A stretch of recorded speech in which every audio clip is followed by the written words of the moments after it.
Assalamualaikum warahmatullahi wabarakatuh. Salam sejahtera bagi kita semua. Yang terhormat, pimpinan dan anggota Bapemperda DPRD Provinsi Jawa Tengah, yang kami hormati para narasumber, serta hadirin tamu undangan yang berbahagia. Acara uji publik DPRD Provinsi Jawa Tengah Raperda tentang penyelenggaraan Terlatibung Limas dimulai. Bapak Ibu hadirin yang kami hormati, acara selanjutnya yaitu sambutan pimpinan DPRD Provinsi Jawa Tengah yang akan disampaikan oleh anggota Bapemperda DPRD Provinsi Jawa Tengah. Kepada yang terhormat Bapak Putra Gubernur Prasetyo disilakan. Assalamualaikum warahmatullahi wabarakatuh. Salam sejahtera bagi kita semua. Om Swastiastu, Namo Buddhaya, salam kebajikan, Rahayu. Yang saya hormati pimpinan DPR, dalam hal ini diwakilkan Bapemperda DPR Provinsi Jawa Tengah, perwakilan Polda Jawa Tengah dan Polres Kota Pekalongan, Kepala Biro Hukum atau yang mewakili, Kepala Satuan Polisi Pamong Praja Provinsi Jawa Tengah beserta jajarannya, serta Kepala Satpol PP Kabupaten Kota Provinsi Jawa Tengah yang telah hadir. Pertama-tama kita panjatkan puji syukur kehadirat Allah Subhanahu wa Ta'ala karena atas izinnya kita dapat mengikuti uji publik Raperda tentang penyelenggaraan ketentraman, ketertiban umum, dan perlindungan masyarakat. Kegiatan ini merupakan bagian penting dari pembentukan perda yang menegaskan komitmen DPRD terhadap prinsip keterbukaan, partisipasi publik, dan akuntabilitas sebagaimana diatur dalam Undang-Undang Nomor 12 Tahun 2011. Raperda ini disusun untuk menjawab dinamika sosial yang berkembang pesat di Jawa Tengah, meningkatnya mobilitas masyarakat, kepadatan ruang publik, aktivitas ekonomi informal, fenomena PGOT, kerawanan sosial, hingga kebutuhan penanganan kebencanaan, semuanya memerlukan pengaturan yang lebih jelas, modern, dan implementatif. Hadirin yang saya muliakan, regulasi Terlatibung Limas perlu diperkuat melalui 3 pilar utama, yaitu kepastian norma dan kelembagaan. Itu bertujuan kewenangan Satpol PP, peran Limas, serta koordinasi dengan kabupaten kota, kepolisian, dan tidak kalah penting TNI juga berjalan dengan efektif. Pembentukan perda yang berkualitas hanya dapat terwujud apabila seluruh prosesnya terbuka dan melibatkan masyarakat. Oleh karena itu, kami mengharapkan masukan Bapak Ibu sekalian, baik berupa catatan normatif, pengalaman lapangan, maupun usulan teknis untuk menyempurnakan, untuk menyempurnakan Raperda ini sebelum masuk ke tahap penetapan. Setiap pandangan memiliki nilai strategis bagi kami dalam merumuskan regulasi yang benar-benar aplikatif dan mampu memberikan manfaat nyata bagi masyarakat Jawa Tengah. Akhirnya, saya menyampaikan terima kasih kepada seluruh pihak yang telah berperan dalam penyusunan Raperda ini, Bapemperda, Pemerintahan Provinsi Jawa Tengah, Satpol PP, akademisi, dan seluruh pemangku kepentingan lainnya. Dengan memohon ridho Tuhan Yang Maha Esa dan dengan penuh harapan bagi kemajuan Jawa Tengah, mari kita jadikan pertemuan hari ini sebagai ruang dialog kebijakan yang konstruktif, inklusif, dan berorientasi masa depan.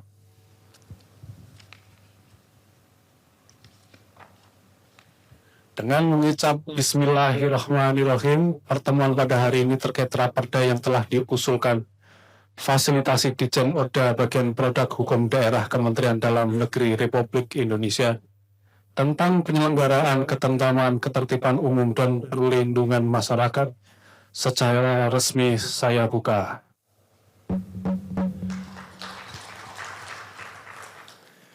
Terima kasih. Wassalamualaikum warahmatullahi wabarakatuh. Salam sejahtera, Rahayu, Rahayu. Bapak Ibu hadirin yang kami hormati, sebelum dialog uji publik dimulai, kami mohon pada yang terhormat anggota Bapemperda DPRD Provinsi Jawa Tengah, Bapak H. Surya Fuad, Bapak Hairudin Oseh MH, Kepala Biro Hukum Setda Provinsi Jawa Tengah, Ibu Retno Fajar Astuti SOS MM, Sekretaris Satpol PP Provinsi Jawa Tengah, beserta Saudara Abdul Wahid, SPD MSI, sebagai moderator dalam uji publik pada siang hari ini. Kami persilakan untuk dapat menempatkan diri di tempat yang telah disediakan. Selanjutnya, acara sepenuhnya kami serahkan kepada moderator. Disilahkan. Assalamualaikum warahmatullahi wabarakatuh. Yang terhormat Bapak-Bapak anggota DPRD Provinsi Jawa Tengah, sekaligus anggota Badan Pembentukan Badan Pembentukan Peraturan Daerah DPRD Provinsi Jawa Tengah, Bapak Surul Fuad, Pak Seto, Pak Zaki, dan Pak Ribut yang sudah hadir. Yang kami hormati juga Bapak Hairudin selaku Kabiro Hukum Provinsi Jawa Tengah.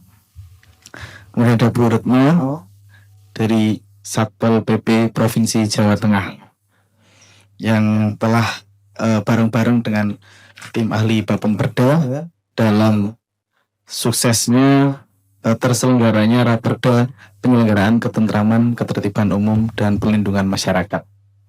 Izinkan Bapak Ibu sekalian, kami membawakan kegiatan pada hari ini terkait dengan, sebenarnya ini lebih tepatnya sosialisasi perda, karena faktanya pada hari ini Raperda Trantibun Linmas telah sedang difasilitasi di Kementerian Dalam Negeri, Dirjen Oda, di Direktorat Produk Hukum Daerah, sehingga pertemuan hari ini itu tidak akan mengubah substansi dari Raperda yang sebentar lagi akan kita sahkan pada paripurna akhir tahun di bulan Desember ini.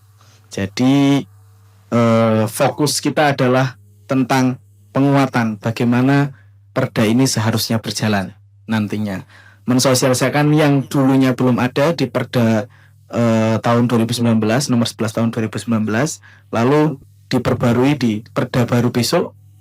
Oleh karenanya, maka selaku moderator tak layak kalau saya banyak bicara, maka saya persilakan terlebih dahulu kepada Pak Surul Fuad dari Bapemperda untuk menyampaikan materi untuk hari ini. Terima kasih. Monggo Pak. Bismillahirrahmanirrahim. Assalamualaikum warahmatullahi wabarakatuh. Alhamdulillah, salatu wassalamu ala rasulillah wa ala alihi wa sahbihi wa mawalah, la hawla wa la quwata illa billah. Selamat sore para peserta uji publik Raperda penyelenggaraan Trantibun Linmas yang telah diinisiasi gagas oleh Bapemperda DPRD Provinsi Jawa Tengah. Alhamdulillah, hari ini kita akan menapaki atau menjalani sebuah proses pembentukan perda yang termasuk bagian daripada rangkaian pembentukan perda, yaitu uji publik. Walaupun yang tadi sudah disampaikan oleh pembawa acara, oleh Mas Wahid, ya jadi lupa ini Mas Wahid, bahwa ini aromanya sebetulnya sudah aroma sosialisasi ya, karena memang Raperda penyelenggaraan Trantibun Linmas yang sekarang ini ada, itu sudah pada proses finalisasi ataupun fasilitasi di Kemendagri begitu. Sehingga tentunya kalaupun misalnya kemudian nanti ada masukan dan saran, tentu bisa dipergunakan atau bisa disampaikan untuk penyusunan Raperda bagi kabupaten kota, barangkali seperti itu ya, karena memang ini tidak merubah pasal per pasal yang memang sudah disusun dan sudah masuk pada ranah fasilitasi dari di Kemendagri. Ya.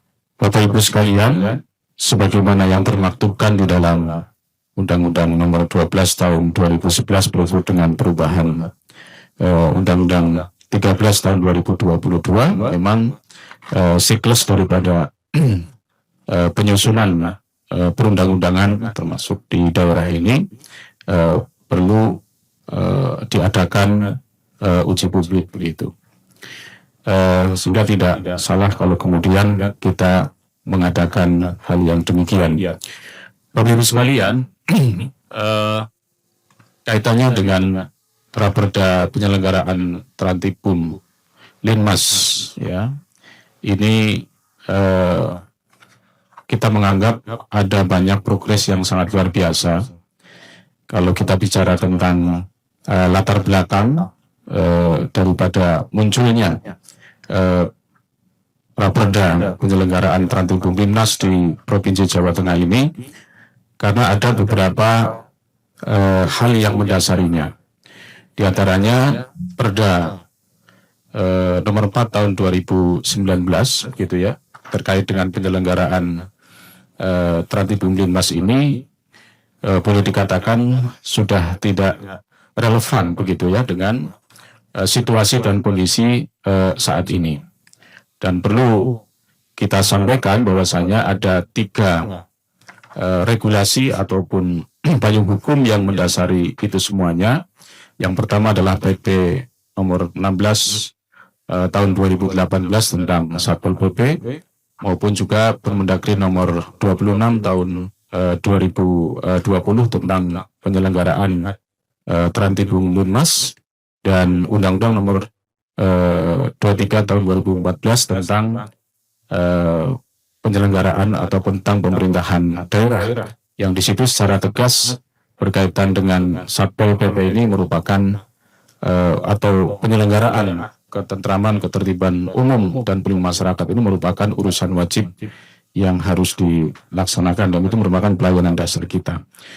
Masih lemahnya standar pelayanan minimal Trantibum Linmas, ini perda yang lama, belum adaptif terhadap perkembangan digital, penyalahgunaan ruang publik, serta pola kerawanan sosial baru. Nah, saya lihat dan kita lihat bersama dalam perda yang baru, saya kira sudah mengakomodir terkait dengan sistem informasi, di mana ada peluang-peluang pembangunan dan pengembangan aplikasi, pembangunan dan pengembangan teknologi informasi dan seterusnya, yang itu nanti bisa dilakukan begitu ya, bisa diaplikasikan nantinya oleh penegak hukum atau penegak perda ini.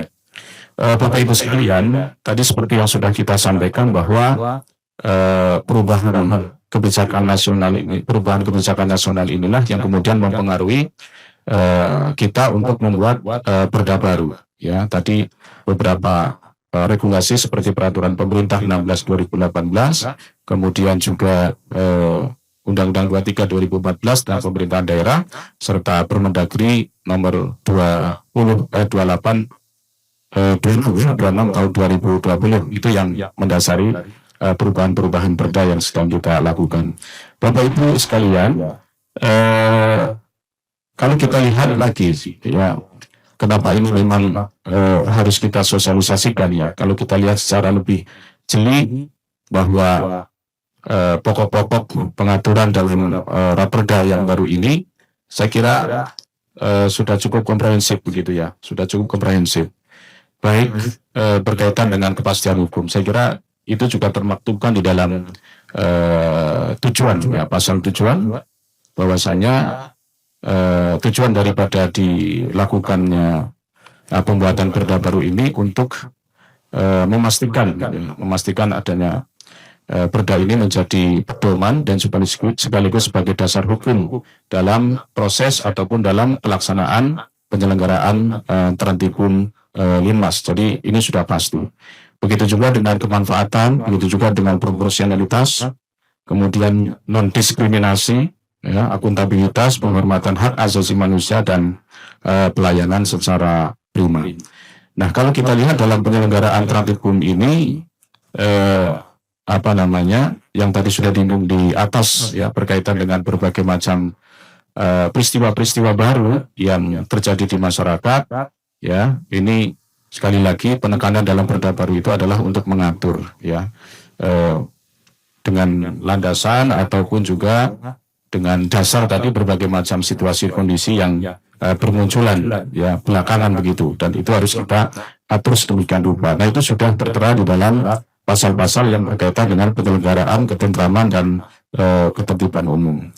Lalu kemudian yang tidak kalah pentingnya juga dalam perda baru ini ya, berkaitan dengan soal perlindungan masyarakat ataupun Linmas begitu.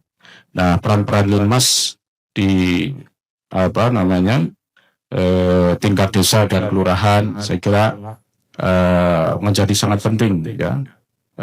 Kalau selama ini mungkin dalam sisi pemberdayaan mereka masih dianggap belum begitu maksimal, ini sangat berharap bahwa pelindungan masyarakat ataupun Satlitmas ini, peran strategis daripada Satuan Litmas ini sebagai garda terdepan dalam kesiapsiagaan bencana misalnya. Nah ini saya kira sudah kita akomodir ya, sudah kita akomodir dalam Raperda yang baru, gitu, dalam Raperda yang baru.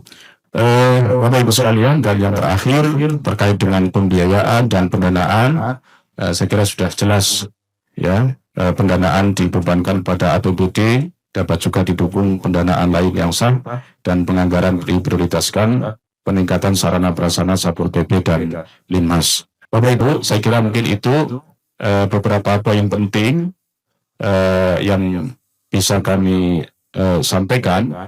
Dan tadi baru saja kita diskusi juga berkaitan dengan soal Raperda tentang garis sempadan ya, garis sempadan. Dan kalau kita lihat di dalam dan itu merupakan Raperda inisiasi dari Pak Pemberda di tahun ini dan kemungkinan sampai tahun 2026. Tapi kita sudah mulai di tahun 2025 ini.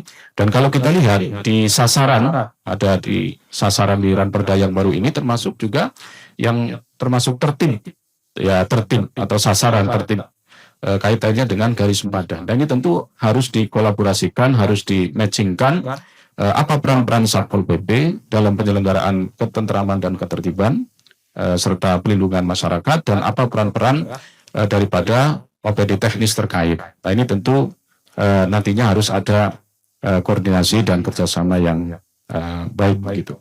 Saya rasa mungkin itu Mas Wahid sedikit prolog dari kami. Kebetulan kami diberikan amanat oleh Pak Ketua untuk menyampaikan ini. Semoga bermanfaat bagi kita semua. Terima kasih. Assalamualaikum warahmatullahi wabarakatuh. Waalaikumsalam warahmatullahi wabarakatuh. Beri aplaus Bapak Ibu sekalian, luar biasa. Ya betul apa yang disampaikan oleh Pak Fuad, bahwa perda hari ini kita fokusnya adalah sosialisasi apa saja yang sudah dikerjakan oleh kami semua, oleh kita semua, mulai dari Satpol PP, Bapemperda, kemudian Biro Hukum, dan partisipasi masyarakat. Karena kemarin kita melibatkan ya, meski banyak kita banyak terkendala, tapi alhamdulillah lancar sampai fasilitasi. Selanjutnya Pak, kami berikan kesempatan untuk Pak Hairudin untuk memaparkan materinya. Monggo Pak. Baik, terima kasih. Assalamualaikum warahmatullahi wabarakatuh. Selamat siang, salam sejahtera untuk kita semua. Tadi saya kira sudah banyak disampaikan oleh Pak Surulul Fuad. Saya tidak mengurangi dan tidak mengulang lagi yang disampaikan. Saya hanya ingin menambahkan saja bahwa pertama, proses fasilitasi ini kita harapkan sebentar lagi bisa selesai, dan tentu setelah itu nanti akan diparipurnakan, dan setelah disetujui tentu nanti akan ditandatangani oleh Pak Gubernur, dan nanti akan dimintakan nomor register. Nomor register ini nanti sekaligus akan dicek apakah perda yang kita ditetapkan itu nanti sudah sesuai dengan hasil fasilitasi atau belum. Sehingga betul tadi kalau misalnya kita mengurangi atau menambah, itu tentu tidak yang substansi gitu. Tidak yang substansi, tapi untuk hal-hal yang sifatnya penyempurnaan. Karena nanti penyempurnaan atau tambahan-tambahan yang sifatnya substantif itu sebenarnya sudah final di kita. Tinggal nanti ada tambahan atau koreksi dari Kementerian Dalam Negeri. Saya setelah membaca 2 hari kemarin, membaca ulang maksud saya, karena ini juga sudah melalui proses Biro Hukum. Kaitannya dengan uji publik hari ini, yang pertama itu terkait dengan poin A, penegakan perda dan pergub. Tentu ini akan menjadi fungsi utama dari Satpol PP. Bagaimana kemudian perda ini dan perda-perda yang lain tadi yang disebutkan, misalnya perda tentang sepandan dan yang lain-lain yang terkait dengan di situ ada penegakan hukumnya, maka menjadi perannya fungsi Satpol PP. Lah sehingga tadi terkait dengan bagaimana penguatan kelembagaan Satpol PP ini saya kira sangat terkait. Ketika diberikan tugas yang begitu besar, maka kelembagaannya juga perlu diperkuat. Terkait dengan pembiayaan, nah tentu pembiayaan ini kembali lagi nanti tidak lepas dari bagaimana peran Dewan di situ, Dewan DPRD gitu. Nah maka saya membaca perda kita ini, mohon maaf lagi-lagi memang kita ini kan menyusun tidak ada yang sempurna ya, bisa jadi ada yang kelewat. Saya kemarin itu menemukan ada yang kelewat memang. Kalau menurut saya, tapi ini nanti kita diskusinya seperti apa setelah nanti keluar fasilitasi. Dari 22 pengertian atau ketentuan umum itu belum masuk pengertian tentang pemerintahan daerah. Saya pikir pengertian pemerintahan daerah ini penting untuk kita masukkan karena di situ masuk fungsinya DPRD.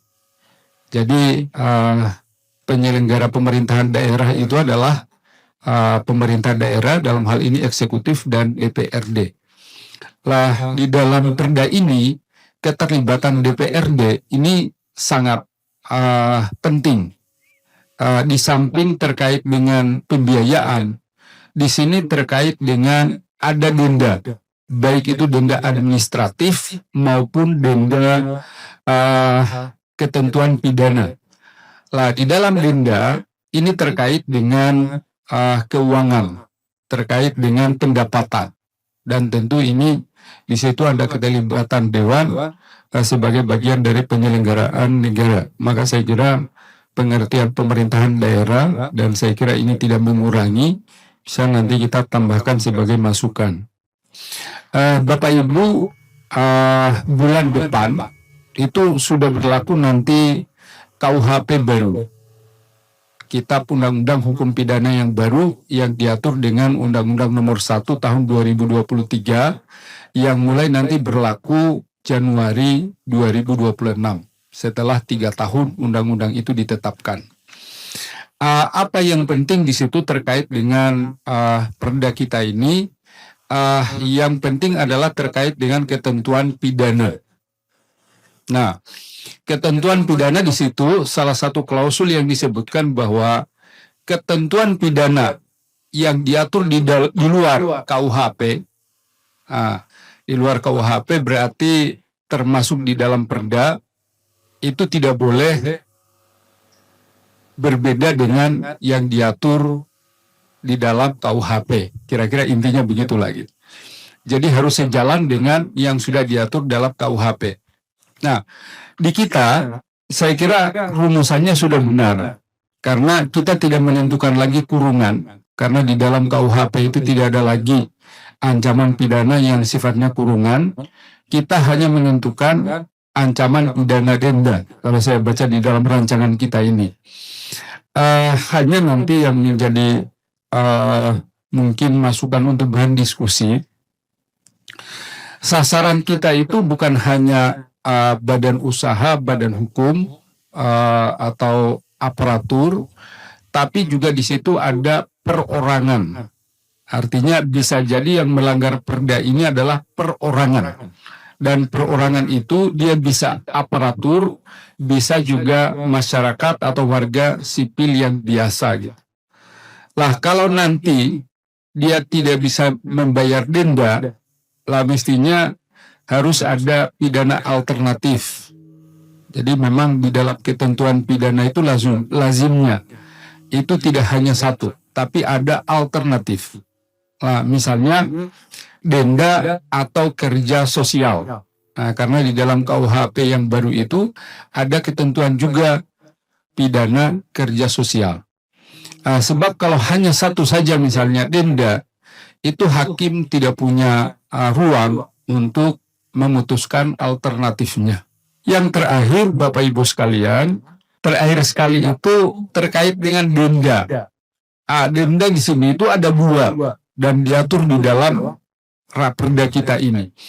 Ada denda sebagai sanksi administratif, ada denda sebagai sanksi pidana. Nah, sehingga nanti tentu teman-teman Satpol PP yang akan menegakkan ini, kalau denda yang sifatnya administratif, itu mestinya otomatis. Ketika dia melakukan pelanggaran, tentu dia sudah bisa dikenakan denda sesuai dengan pelanggaran yang dilakukan. Tapi kalau denda yang merupakan tindak pidana, nah tentu ini harus dilakukan melalui proses putusan pengadilan. Jadi proses penyidikan, lalu kemudian proses putusan pengadilan, lah baru kemudian dendanya bisa ditetapkan. Nah, sehingga nanti dasar pemikiran kita sudah pasti denda yang melalui putusan pidana itu jumlahnya lebih tinggi daripada sanksi administratif. Karena kalau sanksi administratif kan tidak melalui proses atau dia bukan tindak pidana. Saya kira itu Bapak Ibu sekalian. Terima kasih atas segala kekurangan kehilafan saya mohon maaf. Assalamualaikum warahmatullahi wabarakatuh. Waalaikumsalam warahmatullahi wabarakatuh. Baik Bapak Ibu, berikan aplausnya. Nah, yang semangat dulu. Kita anggap aja kita ada 200 orang ya di dalam hal ini. Oke, baik Bapak Ibu sekalian, tadi cukup komprehensif yang dijelaskan oleh Pak Hairudin kaitannya dengan perda ini. Memang kalau yang karena memang belum disahkan, jadi kan belum bisa diakses oleh Bapak Ibu ya. Tapi kurang lebih hampir sama apa yang disampaikan oleh Pak Surul Fuad, kemudian Pak Hairudin, isinya tadi sudah dijabarkan terkait dengan perda Trantibum Linmas. Selanjutnya kami persilakan Bu Retno. Monggo Bu. Terima kasih atas kesempatannya. Assalamualaikum warahmatullahi wabarakatuh. Salam sejahtera untuk kita semuanya. Puji syukur kita panjatkan kehadirat Allah Subhanahu wa Ta'ala, karena berkat rahmat karunia-Nya kita diberikan kesehatan, bisa bertatap muka dalam acara yang kalau tadi kita uji publik kemudian kita bersosialisasi, kami mengamini semuanya. Yang jelas tahapan dari kita menyusun raperda yang difasilitasi oleh Bapak Pemperda luar biasa. Kita mulai dari awal tahun lalu kita sudah cukup intens membahas ya hubungan erat kita baik dengan stakeholder terkait bersama juga TNI Polri. Waktu itu juga kita undang ya, yang pada saat yang pertama, kemudian melengkapi raperda kita juga mengundang OPD terkait. Nah, ini beberapa kali sudah kita bahas, dan yang terakhir draft ini sudah sampai di Direktorat ya Pak ya, untuk Produk Hukum Daerah. Nah, saat ini menjadi kewajiban kami untuk menyampaikan. Tadi sudah lengkap disampaikan oleh Bapak Fuad dan juga Pak Kepala Biro Hukum.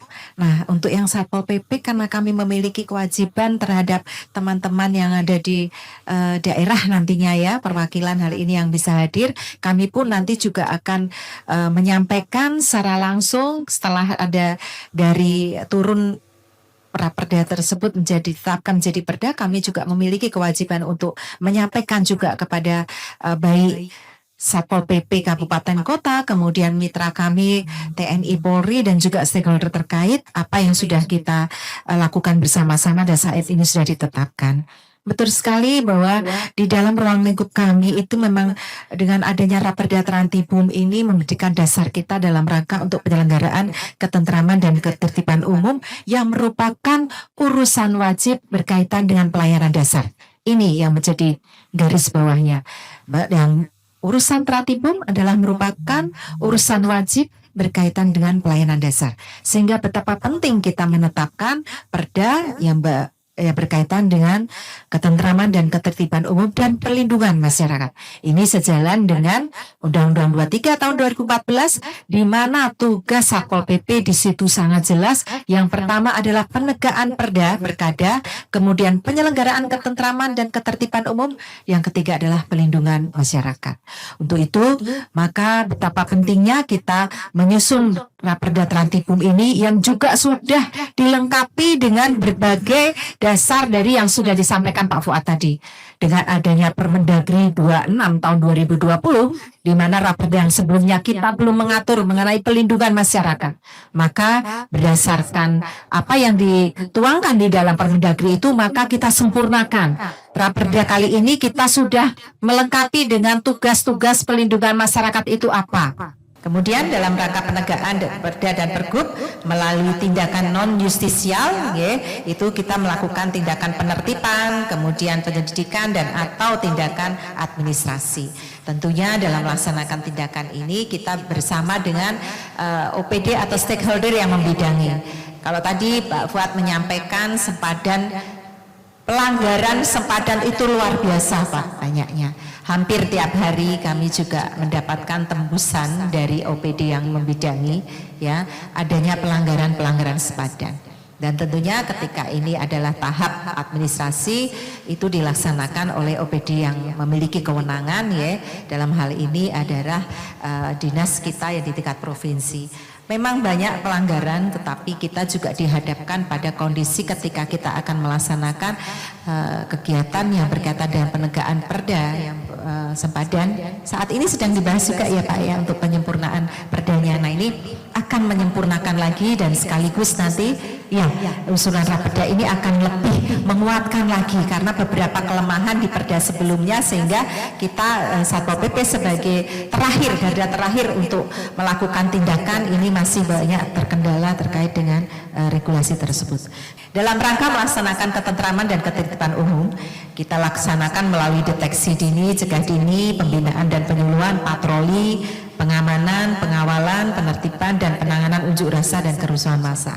Saat ini banyak sekali ya kita tiap hari hampir kita selalu menerima itu pemberitahuan berkaitan dengan unjuk rasa dan penanganan massa. Ini juga menjadi PR kami Satpol PP. Tentunya kami juga bersama dengan Polri dan TNI selalu. Kemudian untuk sasaran sasaran kami betul ada 21 yang tadi sudah disampaikan Pak Kepala Biro dan Pak Fuad bahwa kami sasarannya ASN.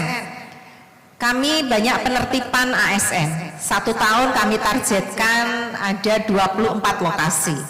Penertiban ASN ini menjadi penting mengingat regulasi. Kami juga bersama BKD bersama BKD Inspektorat, tim kami membentuk tim yang ditandatangani oleh Bapak Gubernur untuk melakukan penertiban ASN ini. Apalagi sekarang ada yang mengatur pakaian dinas sih Pak ya. Dan ini ternyata banyak juga keluhan bahwa ASN tidak menetap berkaitan dengan pakaian dinas, ini juga ada yang ini, maka kami terjun langsung di OPD. Kemudian sosial, tata ruang tadi ya, kemudian penyampaian pendapat di muka umum yang kami sampaikan tadi, lingkungan hidup, garis sempadan, kemudian pengelolaan barang milik daerah, penyelenggaraan lalu lintas angkutan jalan, kesehatan, penyelenggaraan pembinaan jasa konstruksi, penyelenggaraan pendidikan, pemanfaatan pertambangan mineral batu bara, dan juga kami pendapatan daerah. Kemudian yang berkaitan dengan penyelenggaraan perlindungan masyarakat sebagaimana diatur di dalam Permendagri 26 tahun 2020 bahwa Satlinmas ini memiliki tugas yang cukup mulia. Apalagi di Permendagri itu persyaratan menjadi anggota Satlinmas itu adalah orang yang secara sukarela mau bergabung. Nah ini betapa mulianya ya. Mau bergabung secara sukarela tetapi diberikan tugas yang cukup banyak. Terima kasih dukungan Satpol PP Kabupaten Kota luar biasa. Tepuk tangan yang bagus karena Satpol PP Kabupaten Kota ini sangat erat hubungannya dengan kami, sehingga ketika kita membutuhkan data-data dengan cepat bisa dilaksanakan. Media yang kami gunakan, kami memanfaatkan media sosial, memanfaatkan aplikasi yang cukup sederhana, dan juga adanya Simpol PP. Simpol PP kami kemarin barusan mengadakan rapat koordinasi. Nanti ke depan Simpol PP yang dibangun oleh Kementerian Dalam Negeri akan diintegrasikan dengan yang ada di provinsi dan juga kabupaten kota. Ini akan lebih mempercepat dan tentunya lebih ada pengkayaan yang berkaitan dengan pelaporan ranting pungli, Mas. Mungkin itu yang bisa kita sampaikan karena tadi juga sudah dibahas lebih banyak. Terima kasih. Apabila ada kesalahan kekurangan dalam penyampaian, kami mohon maaf. Kami akhiri. Wassalamualaikum warahmatullahi wabarakatuh. Waalaikumsalam warahmatullahi wabarakatuh. Sekali lagi minta aplausnya buat Bu Retno. Baik Bapak Ibu sekalian, memang Ranting Pungli Mas ini salah satu perda yang cukup cepat ya, umurnya perda 2019, lalu kita ada lagi di 2025.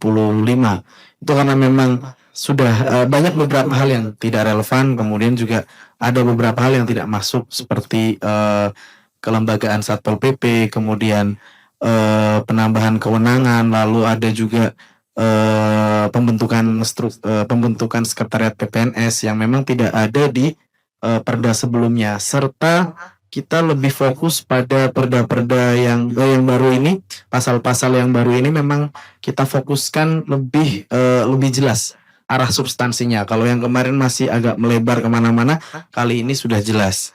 Maka menarik tadi juga disampaikan Bu Retno, Satpol PP ikut menaikkan PAD ya, melalui operasi PKB ya. Nanti Pak Bambang di Kendal ya Pak. Aku orang Kendal kan kita kan masih sedikit itu. Kalau kan tahu saya kan tiap hari ketemu Pak Wahab, jadi kan sering ngobrol soal PAD. Saya termasuk nyumbang PAD Mas, konser kemarin saya. Konser itu, saya nyumbang PAD Pak. Nah, jadi bikin konser, nyumbang PAD, pajak hiburan kan. Nah ini barangkali dengan adanya yang diceritakan oleh Bu Retno, orang-orang kabupaten kota yang nggak bayar pajak itu terus pada bayar pajak, menarik gitu kan. Minimal awake dhewe ora defisit. Ngoten nggih Bapak Ibu sekalian. Baik Bapak Ibu sekalian, mungkin barangkali ada pertanyaan atau kita ingin diskusi. Nggih ngoten Pak nggih. Oke, baik. Oh, itu Pak Ari, monggo Pak. Monggo ada satu ini. Biro Perekonomian.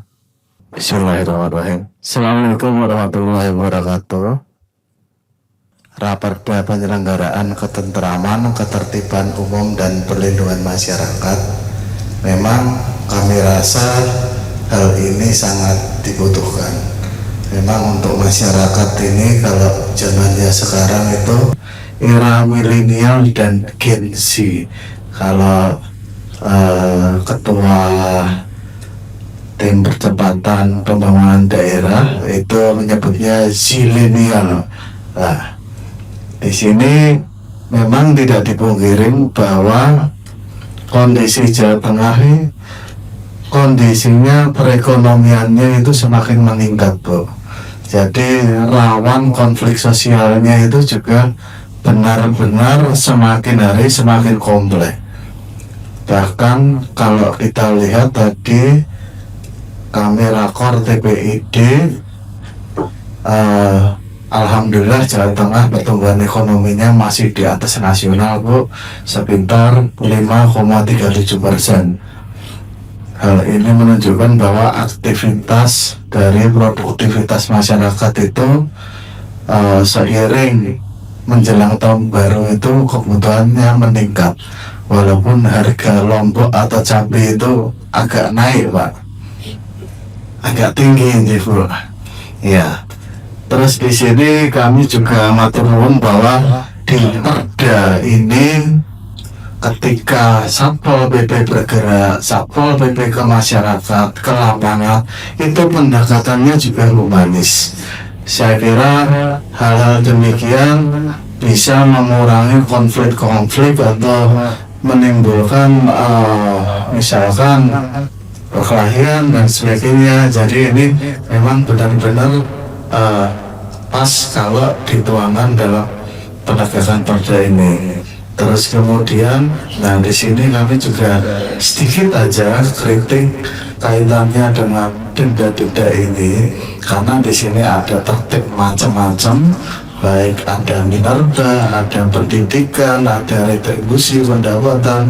Di sini ada denda-denda yang mungkin akan berlaku untuk perorangan maupun badan usaha. Dan di sini nilainya juga luar biasa, ada 100.000, 1 juta, 50 juta dan sebagainya.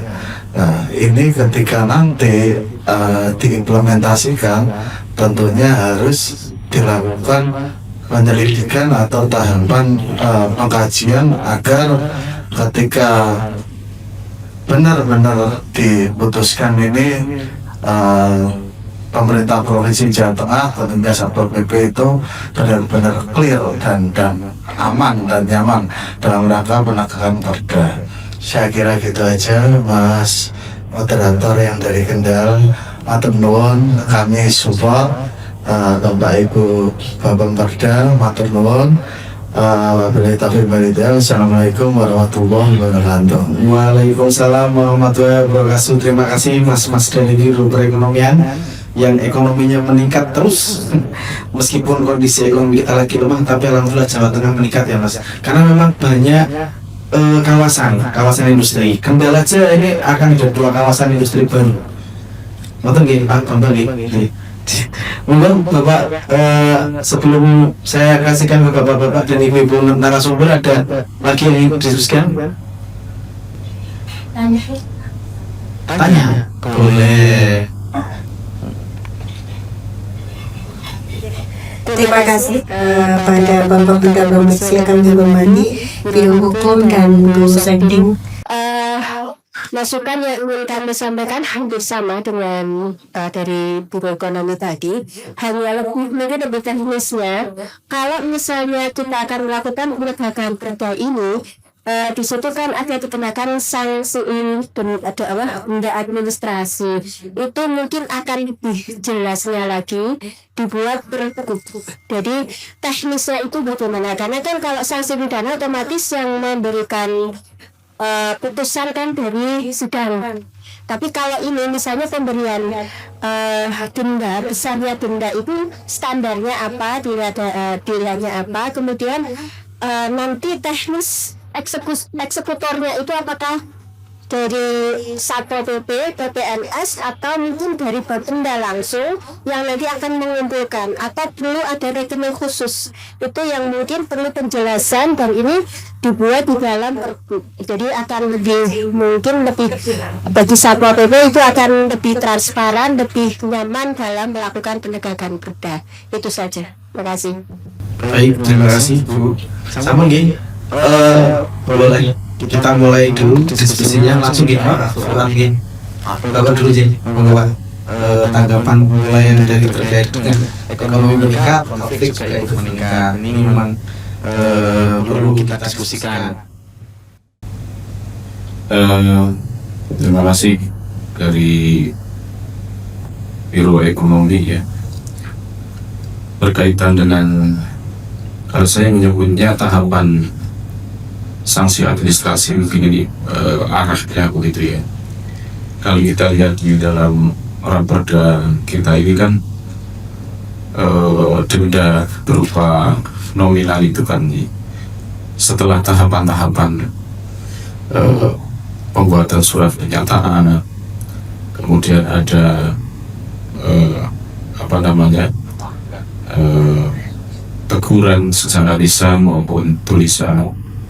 Kemudian juga ada pemberhentian sementara atau pemberhentian tetap, pencabutan isi sementara dan pencabutan isi tetap dan seterusnya.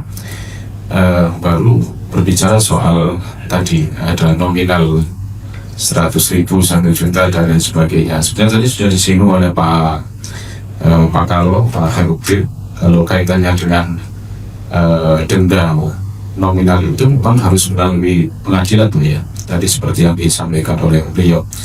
Tetapi kita perlu menyepakati bahwa langkah-langkah humanis, langkah-langkah persuasi, pendekatan persuasi dan lain sebagainya tentu nuansanya ke sana sebetulnya ya, dari penegakan perda dan perkada ini lebih punya kecenderungan ke arah tadi humanis itu tadi gitu. Tentu saya sepakat kalau kemudian apa yang sudah tertuang di dalam dalam pasal-pasal berkaitan dengan sanksi administratif ini berlaku secara bertahap gitu, tidak kemudian ujuk-ujuk gitu ya untuk membayar denda administratif yang bersifat nominal, tetapi saya kira akan ada kurang kalau kemudian penghentian kegiatan sementara tetap dan sebagainya itu mesti harus dilakukan terlebih dahulu. Bahkan inilah ruh daripada perda itu sesungguhnya gitu. Karena kita berharap bahwa perda ini kan aplikatif ya. Kami tidak ingin bahwa ini hanya sebagai pelajaran saja gitu. Sudah dimaktubkan di dalam pasal-pasal, tetapi kalau dalam prakteknya atau pelaksanaannya kemudian banyak sekali proses-proses yang tidak bisa kita lakukan, ya itu nanti akan menjadi. Tapi semangat kita dengan adanya perda ini lebih kepada pelaksanaan yang humanis dan persuasif gitu. Yang kedua, saya kira dengan bentuk pembinaan ya, di situ ada pembinaan dan evaluasi, ada pembinaan dan evaluasi. Saya kira poin penting dalam pembinaan itu perlu juga kita terapkan dalam penegakan perda ini. Satu contoh perda garis sepadan misalnya, sebetulnya ini sudah pernah mengalami perubahan 2 kali di tahun 2004 dan di tahun 2013, dan kita menginisiasi pembuatan perda garis sepadan di tahun 2025 ini, yang mana ingin menyesuaikan dengan aturan ataupun regulasi yang terbaru begitu.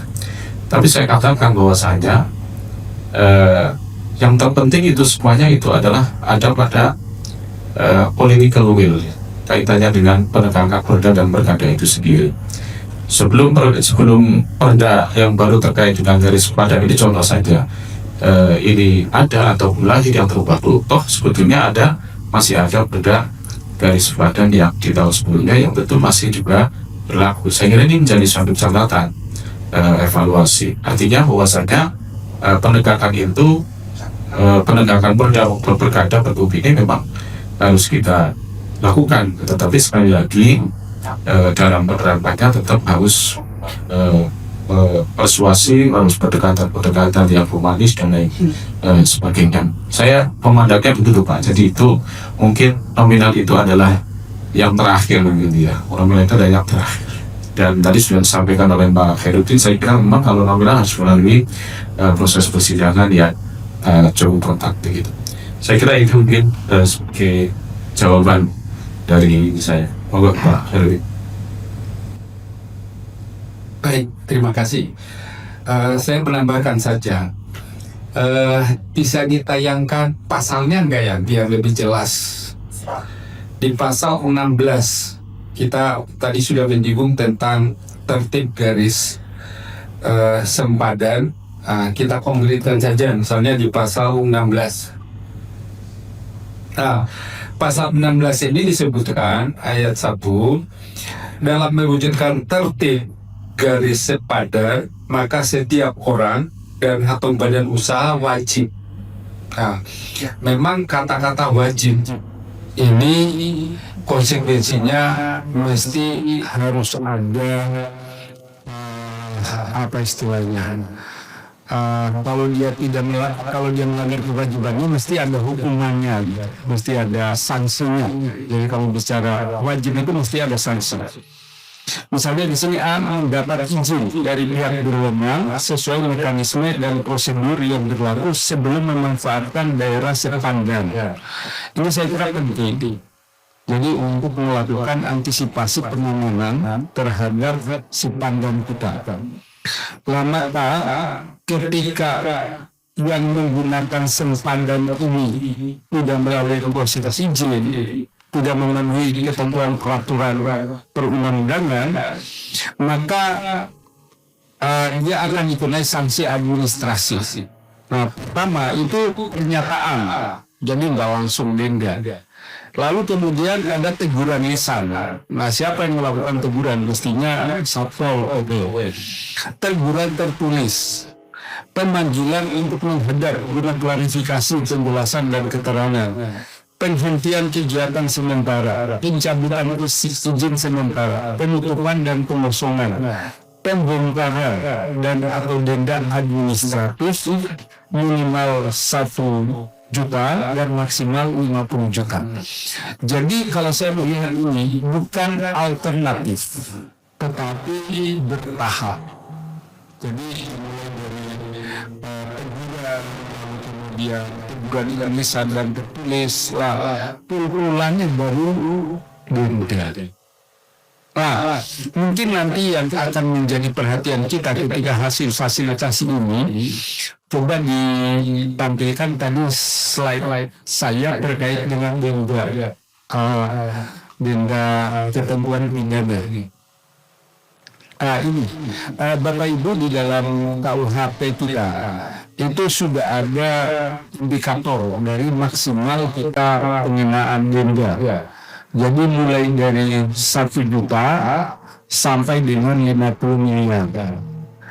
Telah kemarin diskusi dengan Kementerian Hukum, untuk perda itu maksimal di kategori ketiga.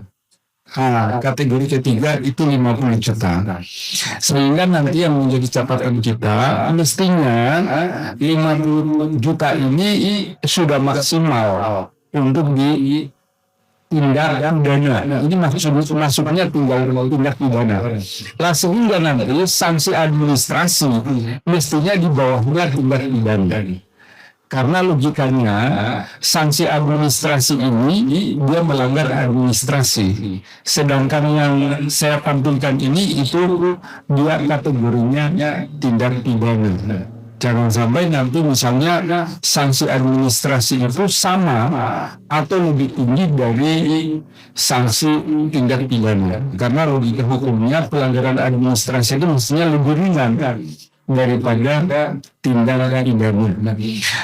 Saya sepakat tadi catatannya, ini bukan sekedar pasal-pasal, tapi kita terapkan. Jangan sampai nanti kita masangnya terlalu tinggi, tapi nanti tidak bisa kita terapkan. Tidak tinggi, tapi itu bisa kita lakukan. Nah, sehingga memang nanti harus ada ketentuan baru, Bu, saya kira. Kapan kita akan menetapkan denda itu 1 juta? Kapan kita menetapkan di atas 1 juta? Nah, ini mesti tadi saya sebutkan tindak lanjut dari pemuda kita ini itu ada 6 rapor yang kita buat. Selain itu, ketentuan-ketentuan ini juga diatur di dalam perda sesuai dengan klasifikasi dari sanksi ini. Misalnya tertib garis sempadan. Nah, mesti di dalam perda sempadan itu juga sudah menyinggung aturan ini, walaupun saya belum baca secara persis, tapi mesti ada hubungannya pasal 15 ini dengan perda yang mengatur sempadan. Karena kalau berdiri sendiri itu nggak mungkin. Mesti dia selalu berkaitan. Sama juga misalnya di pasal 17 ya, karena ini saya lihat ancaman pidananya, ancaman sanksi administrasinya memang sama-sama tingginya. Pasal 17 ini terkait dengan tertib pengelolaan barang milik daerah. Ini juga saya kira penting bagi kita, Bapak Ibu.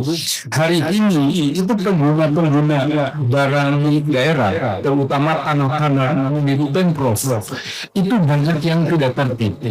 Nah, sehingga memang perda ini penting untuk menertibkan.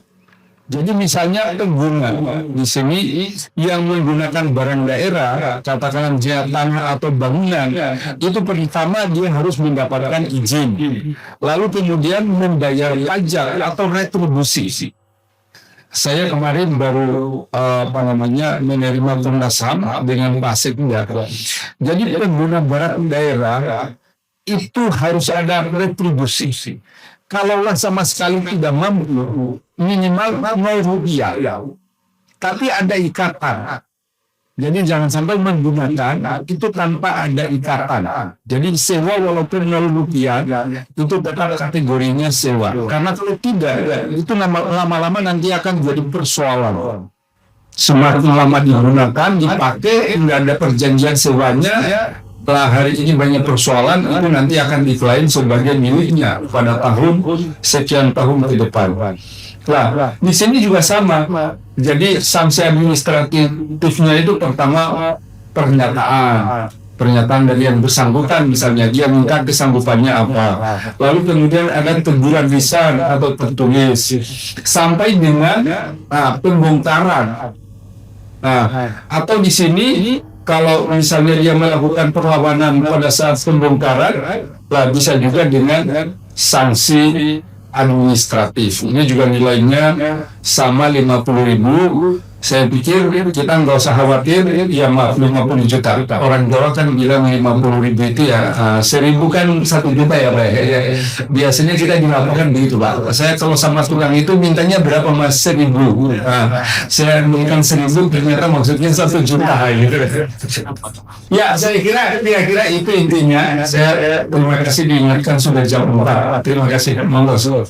Sudah lengkap semuanya, saya juga menambahkan saja yang disampaikan oleh Pak Fuad dan Pak Karo, bahwa izin Pak Karo bahwa untuk OPD teknis yang membebani pernyataan lisan tertulis itu oleh OPD teknisnya Pak.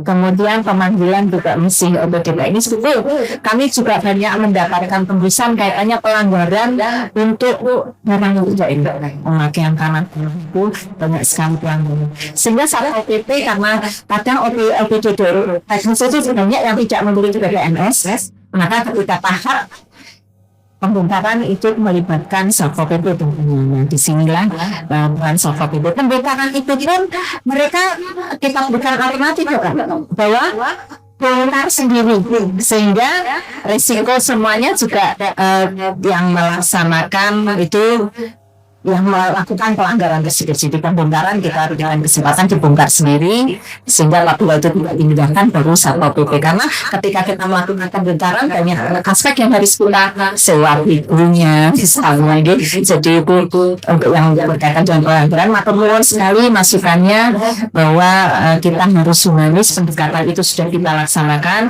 bersama OPD teknis, alhamdulillah berjalan dengan baik. Bahkan ketika pembongkaran pun juga semuanya berjalan dengan sebuah.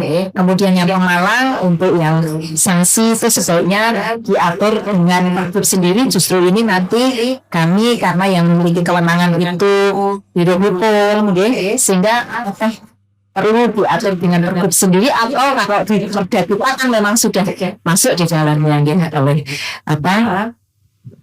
di Perda kita sudah masuk kaitannya dengan sanksi denda administrasi tersebut. Jadi di pergub nanti kita lebih fokus mungkin kaitannya dengan hal-hal yang artinya lebih mengerucut lagi. Di pergub ini kita akan lagi yang lebih substansi lagi. Kalau tim tentunya setiap aspek kita ada timnya dengan OPD teknis masing-masing. Contoh yang saat ini kita sedang menegakkan kaitannya dengan pendekatan daerah, tentunya kita juga bersama Pemda, kemudian kita menggandeng juga ke OPD teknis yang terkait seperti biro hukum juga kita melibatkan. Mungkin gitu kalau yang terkait dengan pergub, kami nanti fatwanya dari biro hukum bagaimana, apakah sendiri apa enggak, tentunya kita sesuaikan dengan aturan yang mendasari pembuatan Perda Trantibun tersebut. Mungkin demikian tambahan dari kami kembalikan moderator. Terima kasih sekali lagi minta aplausnya Bapak Ibu sekalian. Oke, baik. Saya kira cukup Pak Gi. Closing statement tadi sepertinya sudah closing statement sekalian. Terima kasih Bapak Ibu sekalian atas diskusi yang menarik hari ini. Tentu kami berharap Raperda ini berjalan sebagaimana mestinya. Besok saat sudah disahkan nanti bisa dilakukan, penegakan bisa dilakukan, tentu dengan mengedepankan kaitannya dengan sisi humanis dari kelembagaan Satpol PP itu sendiri. Dari kami, Abdul Wahid yang merantau dari Kendal, pamit undur diri. Bapak Ibu narasumber yang terhormat, barangkali dalam penyampaian pembawaan acara kami banyak salah kata maupun salah ucapan, kami mohon maaf sebesar-besarnya. Sekian dari kami. Wassalamualaikum warahmatullahi wabarakatuh. Kami kembalikan ke pembawa acara. Bapak Ibu hadirin yang kami hormati, dengan demikian rangkaian acara uji publik DPRD Provinsi Jawa Tengah tentang Raperda Penyelenggaraan H35 pada siang hari telah selesai. Terima kasih atas perhatiannya. Selamat siang. Wassalamualaikum warahmatullahi wabarakatuh.